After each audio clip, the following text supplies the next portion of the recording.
प्रत्येक मास में 2 एकादशी तिथियां आती है, एक शुक्ल और दूसरी कृष्ण पक्ष में। सनातन धर्म में एकादशी तिथि का विशेष महत्व होता है। एकादशी तिथि भगवान श्री हरि को समर्पित होती है। इस दिन व्रत के साथ पूजा करने से श्री हरि का आशीष प्राप्त होता है। इस उपवास के प्रभाव से जातक को कष्टों से मुक्ति मिलती है। माघ मास के कृष्ण पक्ष की एकादशी तिथि को षटतिला एकादशी मनाई जाती है। षटतिला एकादशी व्रत का सनातन धर्म में विशेष महत्व होता है। मान्यता है कि इस एकादशी के व्रत के प्रभाव से मोक्ष की प्राप्ति होती है। इस एकादशी तिथि पर तिल का दान करना महत्वपूर्ण होता है।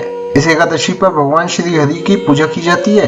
इस व्रत के प्रभाव से मनोवांछित फल की प्राप्ति होती है। व्यक्ति को वैकुंठ में स्थान मिलता है। षटतिला एकादशी को तिलदा या षटिला एकादशी के नाम से भी जाना जाता है। ऐसे में षटतिला एकादशी की तिथि, शुभ मुहूर्त और षटतिला एकादशी से जुड़ी समस्त जानकारी के बारे में जानते हैं। माघ मास में आने वाली इस एकादशी का व्रत 25 जनवरी 2025 शनिवार को रखा जाएगा, जबकि 26 जनवरी को व्रत का पारण किया जाएगा। व्रत के पारण करने का शुभ समय प्रातः 6:43 से प्रातः 8:50 तक रहेगा। एकादशी तिथि 24 जनवरी 2025 को सायकाल 7:25 से आरंभ होगी। इस तिथि का समापन 25 जनवरी 2025 को रात्रि 8:31 पर होगा। इस दौरान षटतिला एकादशी पर ब्रह्म मुहूर्त प्रातः 4:59 से आरंभ होगा, जिसका समापन प्रातः 5:50 तक मान्य रहेगा। प्रातः काल संध्या मुहूर्त प्रातः 5:25 से आरंभ होगा, जिसका समापन 6:44 तक होगा। इसके पश्चात अभिजीत मुहूर्त प्रातः 11:49 से आरंभ होगा, जिसका समापन 12:32 पर होगा। अमृत काल मुहूर्त रात्रि 11:09 से आरंभ होगा, जिसका समापन प्रातः 12:50 पर होगा। निशिता काल मुहूर्त रात्रि 11:44 पर होगा, जिसका समापन 12:37 पर होगा। सनातन धर्म के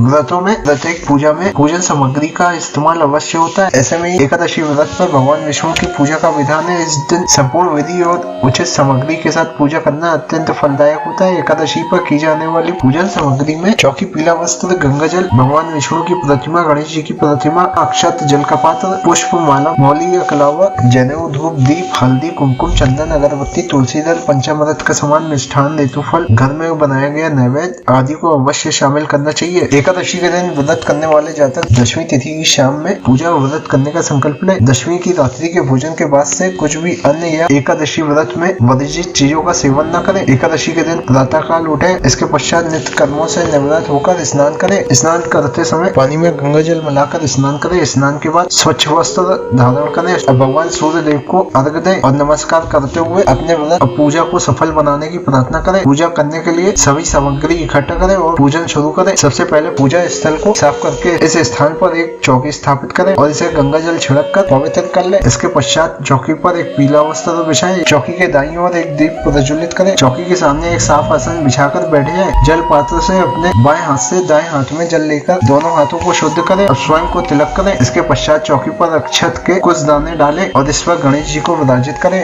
इसके पश्चात चौकी पर भगवान विष्णु की प्रतिमा या तस्वीर स्थापित करें। स्नान के रूप में जल पात्र में पुष्प की सहायता से जल लेकर भगवान गणेश और विष्णु जी पर छिड़के। भगवान गणेश को हल्दी, कुमकुम, अक्षत और चंदन से तिलक करें। इसके पश्चात गणेश जी को वस्त्र के रूप में जनेऊ अर्पित करें। इसके बाद पुष्प अर्पित करके गणपति जी को नमस्कार करें। भगवान विष्णु को रोली चंदन का तिलक करें। कुमकुम, हल्दी और अक्षत भी चढ़ाएं। इसके पश्चात पूजा में भगवान विष्णु को जल, चंदन, तुलसी दल, धूप, दीप, ऋतुफल, मिठाई का भोग अर्पित करें। इसके बाद भगवान विष्णु को उनका प्रिय पंजरी का भोग लगाएं। पूजा के बाद दिन भर व्रत का पालन करें। इस दौरान फल आहार भी कर सकते हैं। साथ ही दिन भर भगवान विष्णु का नाम स्मरण करते रहें। पूजा के पश्चात ओम नमो भगवते वासुदेवाय, श्री हरि स्तोत्रम, विष्णु चालीसा आदि का पाठ करें। पूरी श्रद्धा के साथ भगवान श्री हरि की आरती करें। प्रभु को तुलसी दल सहित भोग लगाएं। रात्रि के समय भजन, कीर्तन, जागरण आदि का पाठ अवश्य करें। एकादशी व्रत के अगले दिन द्वादशी तिथि पर किसी भी जरूरतमंद व्यक्ति या ब्राह्मणों को भोजन करवाकर दान दक्षिणा देकर व्रत का पारण करना चाहिए।